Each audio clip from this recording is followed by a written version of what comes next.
Greetings, fellow Gorehounds, and welcome back to a Blood Splattered vlog. I'm the Horror Guru. And I'm Count Jackula. And today we're going to talk about Abigail, the latest horror movie by Team Radio Silence, who some of you may know as the directors of a couple VHS segments, Ready or Not, and the last two Scream movies. And this is their latest film. It's about a group of professional criminals who attempt to steal a rich local's daughter. Obviously, the goal here is to put the daughter up for ransom, get a couple $1 million, and then her split. But unfortunately, the daughter turns out to be a goddamn vampire. And now they're trapped inside this mansion with a vampire. Yeah, really avid Gorehounds might notice that this bears passing similarity to the movie Le Vide. Yeah, the French film by the directors of Inside, if I remember correctly. It bears a bare bones resemblance on a plot level, but tonally and the way the plot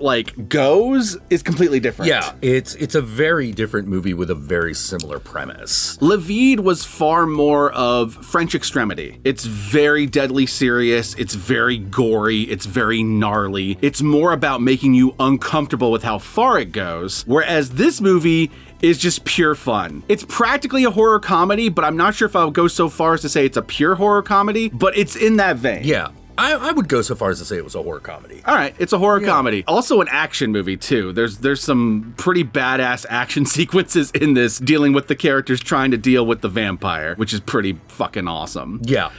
Weirdly enough, the movie it reminds me of is not even Ready or Not. It's not Le Vide. The movie it reminds me the most of is Night of the Demons. Yes. It's got a similar thing where you've got these characters, each one represents a stereotype, very 10 little Indians, 10 little soldiers. Yeah. They are picked off one by one by a dancing monster with fucked up teeth. Yes. She even has a dance sequence that reminds me very much of the Bauhaus dance sequence. Oh, yeah. But it's to Danzig instead. Yes. This is going to be one of the most fun horror movies you'll see all year. It's just a blast from start to finish. The script is tight. It doesn't overstay its welcome. The characters are all fun to watch, especially their banter back and forth. In particular, I really love the himbo dude, the muscle guy from Quebec. Russian. I keep thinking for some reason he's Russian. Yeah, he's from Quebec. It's a specific plot point that he's from Quebec, so that's the only reason why I remember it. Played by Kevin Durand. Someone on Twitter referred to as looking like Elon Musk, and so he does a little, and so was referring to him for most of the movie as Elon Muscles. And now that I saw that tweet, I can't not look at him and call him Elon Muscles. Yeah, he's your big dumb muscle character. But he plays this kind of goofy himbo character who takes the situation seriously, probably more seriously than some of the other characters, but he's also so dumb that everything he does is unintentionally hilarious. Yeah. This also stars Kathryn Newton, who's having quite a year in the horror realm between this and Lisa Frankenstein, which is a vlog that will happen soon, so stay tuned. We also have Dan Stevens from Downton Abbey and The Guest. Who never seems to play the same character twice. No, I'm a very simple man. Give me Dan Stevens and a goofy accent, and I'm in. Yeah. And his weird, Queens, but trying not to sound like he's from Queens accent in this really works for me. Yeah. Because part of the character is that the character is trying to hide his own accent. The fact that he's kind of got a half accent really works in this case. Yeah. The thing that's interesting is that he doesn't usually play a scumbag. He's played a villain, but the villains that he's played previously are kind of erudite or soft-spoken. This guy's just a scumfuck. He's a complete street-level scumbag. Yeah. Especially if you're used to him in stuff like Downton Abbey. Mm-hmm. This is a complete 180 departure from that. Yeah, 100%. Yeah. It took me a while to recognize him because he kind of disappears into the role, right? Yeah, he usually does. The only time, I really noticed Dan Stevens was first The Guest, because that was the first thing I saw him in. Yeah, makes sense. And then Godzilla, where he just kind of plays a goofy guy. Trapper. Yeah. Dan Stevens is great in this movie. The main character of the movie is actually Melissa Barrera, who some of you may know from the two Scream sequels that Radio Silence also directed. Yeah. She does a great job in this. I actually like her better in this than I did in the Scream movies. I agree. She was okay in the Scream movies, but she always felt really bland in those movies to me. Well, she kind of gets overshadowed by Jenny Ortega. Yeah, Jenna Ortega really fucking dominates those two sequels for me. Whereas Mrs.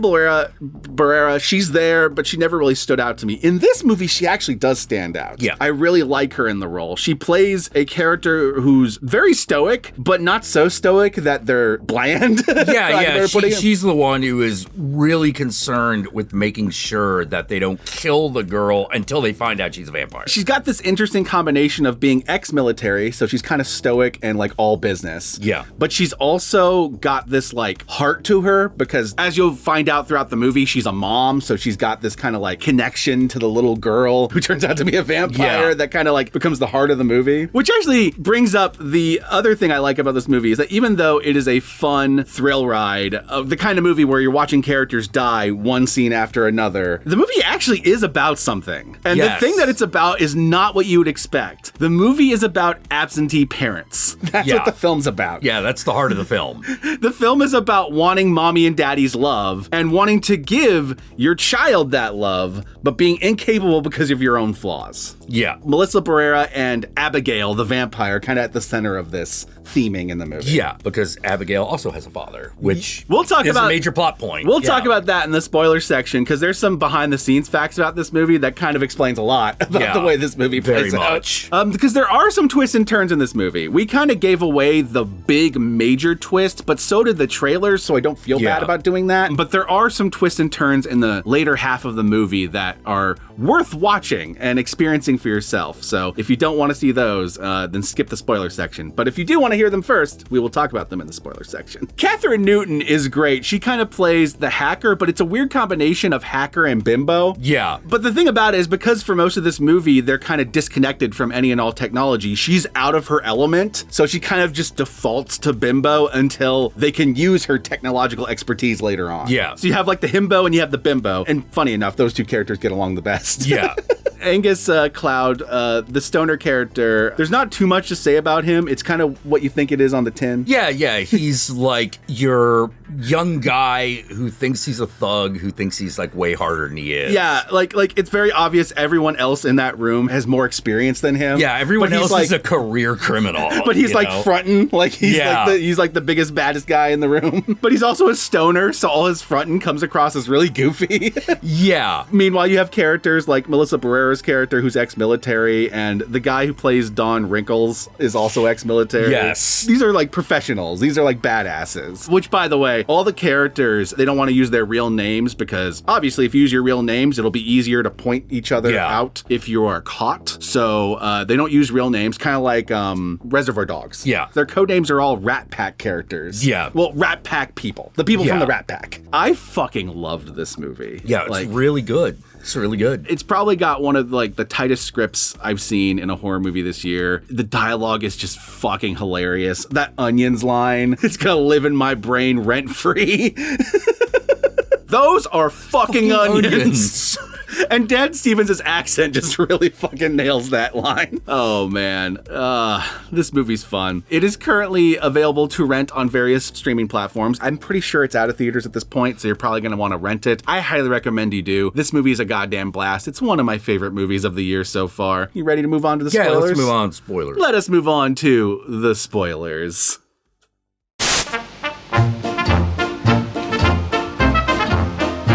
All right, so it turns out that Abigail's dad is, drumroll, bing, Dracula.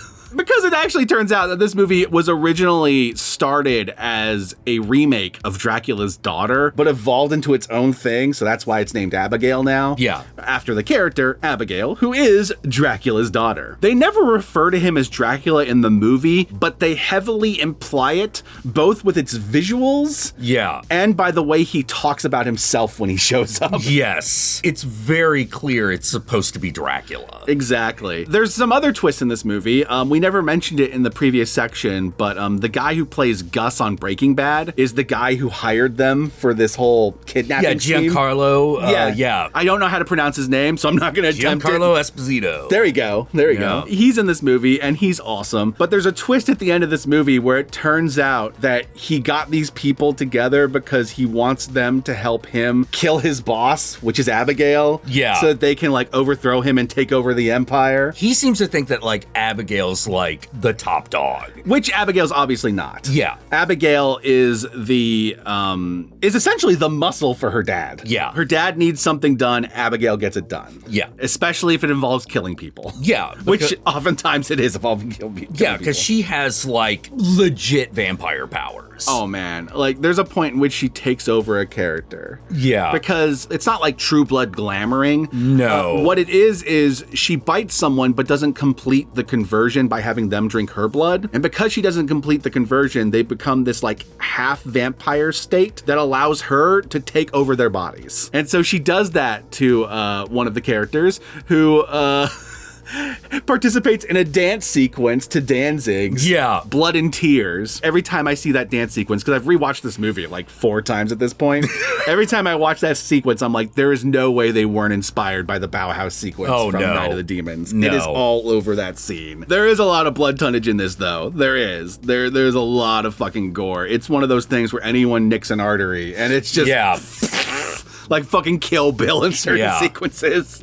And it's fucking great. And just like Ready or Not, there's a point in which a character just completely explodes into blood. Yeah. I love watching the characters learn each of Abigail's powers throughout the movie. Yeah. There's the ability to take over a character if they're not fully transformed, but there's also the point where she flies. Yeah. She's fucking flying now. Yeah. That's fucking great. So yeah, the other big twist in this movie is it turns out that every character involved in this kidnapping did something to wrong her father. Yeah. So she's basically gathered them together in order to pick them off one by one because they're essentially people who fucked over her father. Some of it is basically because this is what she does. Some of it turns out to be a little bit of her, like a cry for like, love me, daddy. Yeah. Because like the movie starts out with her doing like this dance recital. It's to an empty audience. Yeah, her dad isn't even there. Yeah. No one's there. It's just her dancing on her own. And it's obvious that she does this a lot. Yeah. Part of the theming and part of the reason why she connects with Melissa Barrera's character